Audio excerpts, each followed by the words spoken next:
आज आपल्या मॅडम तुम्ही बोलणार आहे म्हणलं महापालिकेच्या मेजर जानकी स्टेडियमला आपल्या प्रथम नागरिक महापौर साहेबांनी भेट दिली. त्यांना आपल्या व्यथा सांगितल्या, तिने पण त्या व्यथा मान्य केल्या आणि त्याने आता आपल्याला 2 शब्दात सांगतील. सिटी इंजिनियर पण सगळे आले, महापालिका कर्मचारी. मी अनेकदा त्यांना सांगितलं आपल्या महापालिकेच्या अधिकाऱ्यांचं भरपूर सहकार्य आहे, पण काही गोष्टी ज्या फास्टमध्ये व्हायला पाहिजे त्या झाल्या नसल्यामुळे हा प्रॉब्लेम झाला.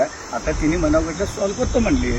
त्यांना आमच्या आणि हार्दिक शुभेच्छा. आणि त्यांच्या कुठल्याही कामाला आम्ही सदैव विजय सरदार भावासारखा त्यांच्या पाठीशी राहायला तयार आहे. ती जे निर्णय घेतात ते योग्य घेतात. आजपर्यंत तिने महापालिकेत चांगले निर्णय घेतले आहेत 4 दिवसात. त्या असंच त्यांनी पुढं आपलं नाव करावं तेवढीच त्यांना मी ईश्वराबद्दल प्रार्थना करतो. जय हिंद, जय महाराष्ट्र. नमस्कार.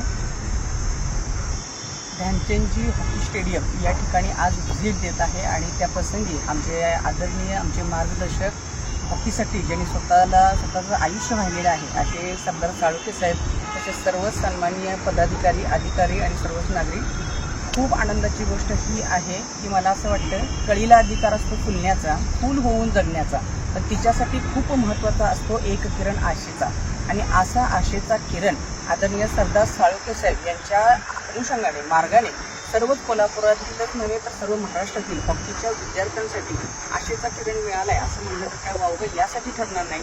कारण आम्ही पाहिलेलं आहे, माझंही या हॉकी स्टेडियमशी खूप जुनं नातं आहे आणि माझी मुलगीसुद्धा याच ग्राउंडवरती शिकली, सरांच्याच हाताखाली शिकली आणि त्यांच्याच मार्गदर्शनाखाली नॅशनल प्लेयर झाली. अशा अनेक विद्यार्थी खेळाडू याच ग्राउंडने घडवले आणि आम्ही पाहिलेलं होतं जो बिफोर ग्राउंड होतं ते अगदी खरं तर आज मला हे ग्राउंड पाहिल्यावर खरं माझ्या डोळ्यात पाणी आलं आणि याचं सगळं श्रेय आदरणीय सरदार साळुंखे साहेबांना जातं.